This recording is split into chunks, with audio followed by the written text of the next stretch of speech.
Saudara-saudara sekalian, kita masuk pada sebelum itu ya. Dulu itu di sini ada sebuah pohon besar sekali, namanya kalau saya sebut pada waktu kecil saya itu pohon awar-awar. Apa itu? Jadi ketika kalau perahu-perahu datang dari luar Jawa itu melihat pohon awar itu pasti Gresik gitu. Kemudian perahu-perahu itu berada di pelabuhan Gresik. Bung Syahab Alaidrus ini juga maestro ini, Habib satu, tapi Habib baik sekali ini. Sama saya ini kayak saudara, main badminton saja selalu berdua. Berdua. Bung Syahab, kira-kira ada tambahan lagi sekitar saya ini kan senang juga pada waktu kecil lari-lari di apa namanya itu pendopo dulu namanya pendopo masih kayu gitu. Saya naik ini terbang ini kita sama umurnya kalau tidak salah sama ya atau lebih tua saya? Saya lebih tua. Lebih tua saya Mei ya? 51. Saya 52. 52, saya 53 Juni. Berarti saya lebih kakak ini. Bung, kira-kira apa pikiran-pikiran yang perlu dikembangkan terhadap lokasi atau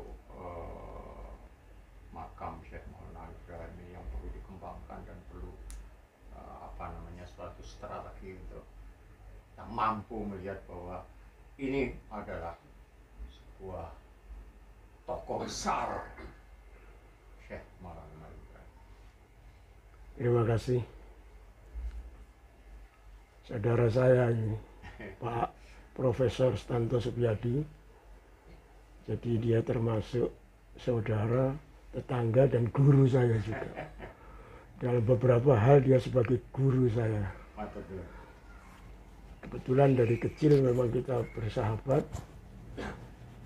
olahraga bersama, makan-makan bersama, main bersama, sampai awal-awal karir dari beliau ini buat teater itu berganti nama 2 kali. Saya termasuk pemainnya. Beliau sutradaranya. Jadi ini orang hebat. Profesor ini serba bisa.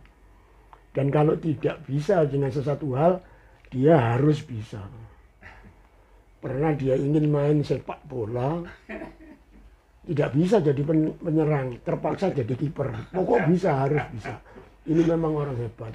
Bukti kehebatannya sampai umur sekian tidak kalah dengan yang muda-muda dalam berkarya. Nah, ini yang jarang dimiliki oleh orang-orang sebayanya. Terima kasih. Mungkin kalau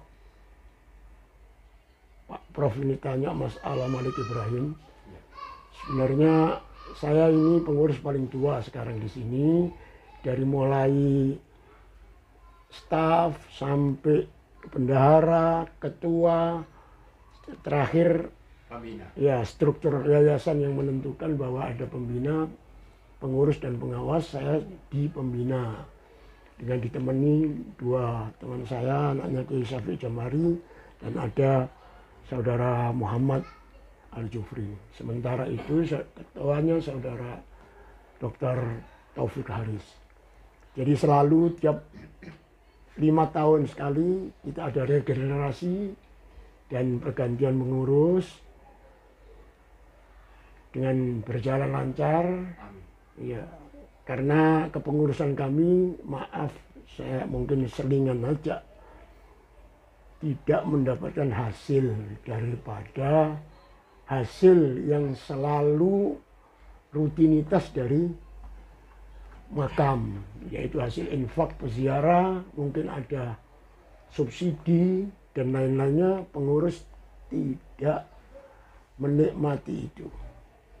Ya, menikmatinya sekedar kalau ada transportasi untuk ikut rutinitas hall, seminar, dan lain-lain, itu aja. Dan alhamdulillah pengurus kita ini ya bekerja semualah. ada yang dosen. baik pedagang, ada yang dosen. Ini Masya Allah Pak Taufik ini. Jadi dalam pengelolaan tidak pernah ada terjadi antara pengurus, ya berbeda pendapat biasa, tapi sampai terjadi intrik ataupun friksi itu tidak pernah terjadi. Ya karena itu mungkin, karena pengurus tidak ada hasil. Kalau saya lihat dari kepengurusan lain mungkin karena hasil, jadi mereka kayak parpol gitu akhirnya. Nah, masalah kondisi Malik Ibrahim, sebenarnya kita ini berkembang ya, berkembangnya begini, artinya kita aktif dalam bidang pendidikan walaupun tidak terlalu mewah lah, tidak terlalu tinggi lah. Ya. Katakanlah kita membuat majelis taklim yang rutin. Ya. Jadi ada majelis taklim khusus laki tiap bulan, majelis taklim khusus perempuan tiap bulan, terus ada majelis zikir yang di sini rutin dari Al-Hikmah, dari Al-Ittihad itu tiap bulan. Jadi itu rutinitas. Di samping itu kita peduli dengan kondisi masyarakat sekitar. Ya Alhamdulillah, artinya dari kita itu seperti dalam bidang sosial. Ini sangat banyak kalau dibandingkan pemasukan dan pengeluaran dibandingkan dengan yayasan lain. Kami tidak membanggakan ini sebetulnya, tapi kami bangga. Kami tidak merasa ini terbaik, tidak. Tapi kami bangga dengan ini karena kami bisa bantu. Jadi beras untuk tetangga, terus nanti kita bantu pembangunan masjid, musola, sekolahan, orang sakit insidentil. Artinya yang kita utamakan tetangga lah. Ya, jadi itu yang selalu rutin. Memang kita akan kembangkan secara formal seperti pendidikan dan lain-lain. Kita kadang-kadang memang terbentur SDM, Prof. SDM kita kadang-kadang karena kita itu yang mau ngurusi gini-gini itu kan tidak semua orang. Kecuali kalau ada honor yang tetap atau apa mungkin rebutan, berebut mereka. Ini gratis. Jadi hanya ingin barokah dari makam dan ingin pahala dari Allah Ta'ala. Itu aja yang jadi pengurus di sini. Jadi SDM kita sebetulnya terbatas. Tapi kita sudah rencana itu berulang kali untuk mendatangkan konsultan atau apa. Ya insya Allah dengan kepengurusan yang baru ini dipimpin oleh Pak Taufik, Pak Hamid sekretaris, dan ada lagi yang muda-muda akan berkembang yang lebih formal. Kita sudah menambah ada kursus bahasa Arab gratis. Wah. Mulai sudah hampir 1 bulan baru saja. Jadi nanti kita akan berkembang ke situ, tapi ya butuh orang gitu. Jadi terpaksa mungkin mendatangkan konsultan yang kita bantu. Jadi dalam hal ini kita ada niatan-niatan untuk yang seperti itu. Kalau kebesaran Malik Ibrahim saya rasa sudah bergaung sampai luar dunia, sudah artinya seluruh dunia mengetahui. Terutama Malik Ibrahim adalah sebagai wali songo paling sepuh. Nah, kalau tadi yang disebutkan oleh ketua itu antara Maulana Mahfur dan Maulana Malik Ibrahim itu kebetulan makamnya ada di sebelahnya. Jadi Syekh Maulana Malik Ibrahim, istrinya Sayyidah Fatimah, sebelah sananya Maulana Mahfur. Itu menurut catatannya. Ya. Jadi seperti itu. Jadi dalam hal ini kita mohon dukungan, doa kita untuk lebih berkembang dalam hal ini yang secara formal. Artinya untuk lebih maju lah istilahnya, orang sekarang lebih maju, lebih bermanfaat, walaupun dari kalau perlu diketahui karena Prof ini termasuk tetangga kita, 60% dari hasil yang ada ini untuk sosial. 70%. Sekarang 70%. Jadi katakanlah saya sebutkan aja beras itu 3,2 ton tiap bulan. Tiap bulan. Tiap bulan. Jadi per kakak mendapatkan 5 kilo beras. Itu sudah berjalan puluhan tahun sudah. Dulu 1 ton berkembang. Itu diantaranya. Terus untuk pendidikan, pokoknya sosial untuk karyawannya ada 11. Dulu ada 19 diprotek sama Pak. Ini karena tidak efisien menjadi 11 sekarang, tambah tenaga administrasi. Dengan sosial itu 70% beliau mengatakan ini. Jadi alhamdulillah yang 30% untuk operasional lainnya yang artinya pembangunan, pembenahan dan lain-lainnya. Jadi hanya ada sisa yang minim lah tiap bulan dengan hasil. Apalagi baru ini pandemi yang tidak ada orang ziarah, tutup, Sama sekali tidak diperbolehkan. tidak. Jadi sebagian ziarah di depan, tapi mereka kan jenuh. Akhirnya ya sedikit aja. Orang juga berkerumun, mobilisasi masyarakat yang dibatasi. Saya melihat banyak sekali. Nah, sudah setelah PPKM kemarin itu, alhamdulillah sudah mulai kembali. Jadi sudah 3 bulan ini mulai kembali. Banyak, alhamdulillah. Yang ziarah tiap tahun kalau menurut data kita, karena tiap bus kan ngisi berapa orang ini, mobil-mobil pribadi, kalau sepeda motor apa tidak terhitung, itu hampir berapa sekarang? Kalau dulu 2 juta Pak, 2 juta orang per tahun. Ya, sudah mencapai ke situ. Ya. Jadi tiap bus dengan 50 orang, dari mana? Dari Jawa Tengah, Jawa Barat, mereka isi buku. Dan di sini tidak ada pungutan resmi untuk berziarah, tidak ada. Mereka mau memberi infak di kota-kota yang kita siapkan. Dan ini sangat tertib. Kalau ada salah satu pegawai yang istilahnya memaksalah untuk minta ini, catat aja siapa namanya, jamnya berapa, kita kan tahu dari shiftnya. Itu kita kalau tidak terlalu ya kita peringatan terakhir langsung enggak. Untuk yang kedua kita out. Jadi yang ziarah di sini insya Allah nyaman artinya tidak terganggu. Soalnya kalau ziarah di mana-mana kan titipan sandal aja jam-jaman ada. Saya kan pernah ziarah, ya tidak sering, cuma pernah ziarah. Di Jakarta itu saya ziarah di luar Batang itu sandal saya dipegang karena lama kenanya tarifnya sekian. Itu di mana-mana dong. Anda kalau ke Genggiri kan diketok-ketok supaya ngisi talam, suka. Di sini tidak ada.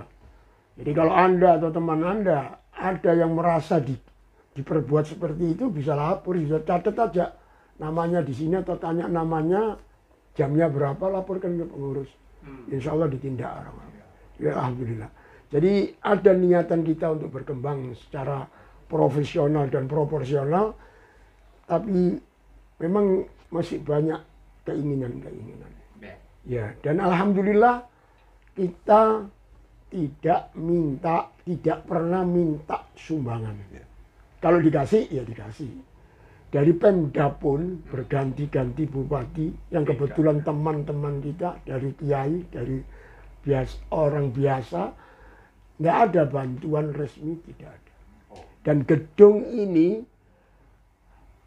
hasil lobby salah satu anak pengurus kita dulu ke DPR pusat dan dapat dari pusat ini, bukan dari daerah. Jadi langsung pusat yang kami terimakan ke Badan Purbakala Jawa Timur untuk ngurus ini. Kami tidak mau terima sumbangan duit karena kita khawatir. Ya, karena kan nanti ada ini kita tidak mau. Jadi alhamdulillah kita mandiri dan berjalan seperti ini. Nah, mungkin Prof kemarin kalau viral masalah banjir makam di grup kan ada itu, grup SMA itu viral di mana-mana, itu sampai mendunia, sampai teman kita di Australia telepon katanya Pak Taufik ini, "Yopo, kenapa kok bisa banjir?" NU. Ketua NU Australia. Oh, jadi memang sebenarnya tiap Iya. tahun banjir. Tiap tahun. Ya. Karena kontur tanahnya apalagi yang posisi batu nisannya itu 1 meter, 1,5 meter dari jalan. Saya kecil dulu. Iya, sedangkan saluran yang ada di sekitar sini tidak memenuhi syarat. Pemerintah hanya menjanji-janjikan aja. Anda bisa tanya adik Anda, Udi, ini kan kita terus diskusi di desa, ada rencana sudah setahun lalu. Jadi mau dibangun keindahan yang begitu mewah gambarnya, sanitasi, saluran air yang ada tidak memenuhi syarat. Mereka mengatakan bahwa kita sudah ada pompa Pak di sana 3. Saya tanya debatnya berapa, debitnya berapa. Dia menyebutkan berapa. Karena cukup, 2 saja cukup. Itu sudah kapasitasnya punyanya Bu Risma itu saya bilang. Tapi air yang mengirim ke sana itu mana? Tidak ada. Tidak ada saluran yang ke sana. Nah ini kita masih dijanjikan saja. Orang-orang yang viralkan itu tidak tahu, dianggap tanggung jawabnya pengurus. Sedangkan kita merubah batu nisan 1, kita harus izin ke Purbakala. Pernah pengurus mau naikkan batu nisan itu mau diuruk. Nggak boleh. Selalu dengan, ya itu memang tatanan situs kan gitu. Nah, terakhir ini ada inisiatif dari pengurus pemuda-muda ini. Di Lubang sudah ada Pak. Bukan, samping. Sudah ada. Sekarang air di jalanan ini Nggak muat juga. nggak muat, sudah lebih tinggi. Dari sini sudah 60 cm, 50 cm. Anunya? Akhirnya ini kemarin inisiatif anak-anak ini, pengurus yang baru ini, dibuatkan dam. Jadi pintu masuk yang di sini kan sudah saya tinggikan. Bangunan baru ini ditinggikan ini 60 cm dari jalan. Iya. Yang sebelah sana kan masih rendah. Nah itu ada 2 pintu butulan tuh, yang ke kampung 1, yang ke jalanan sana. Kemarin dikasih dam setinggi ini. Ditutup. Loh, nggak ada makam-makam. Oh enggak, pintunya. Pintunya ditutup. Iya. Jadi alhamdulillah berkurang. Hanya sumber-sumber saja dari yang posisi bawah. Dan setelah itu dipompa, alhamdulillah. Jadi kalau Pak Tanto lihat link yang baru, itu nanti saya kirim. Artinya sudah dibangun itu, alhamdulillah banjir yang kemarin orang-orang renang di dalam itu sudah enggak. Alhamdulillah. Saya mohon dukungan, doanya, secara materi, moral saya perlukan untuk pengurus ini bisa mengelola ini dengan sebaik mungkin. Saya rasa seperti itu. Baiklah, saudara-saudara sekalian, begitulah kita mewawancarai ketua beliau. Pada intinya dan pada kesempatan ini pula, saya atas nama pribadi dan seluruh warga Gresik berharap kepada pemerintah pusat agar peristiwa ini yang selalu banjir sampai ke makam Syekh Maulana Malik Ibrahim ini mendapatkan perhatian yang serius untuk pemerintah pusat dalam hal ini. Matur nuwun dan terima kasih kami atas segala sesuatunya, dan kepada Bapak Dr. Haris dan Bapak Bung Syahab. Matur nuwun atas segala sesuatu yang telah diberikan kepada kami sebagai bahan anak-anak kami untuk mengetahui inilah tokoh besar yang bernama Syekh Maulana Malik Ibrahim. Sekian, wassalamualaikum warahmatullahi wabarakatuh. Waalaikumsalam warahmatullahi wabarakatuh.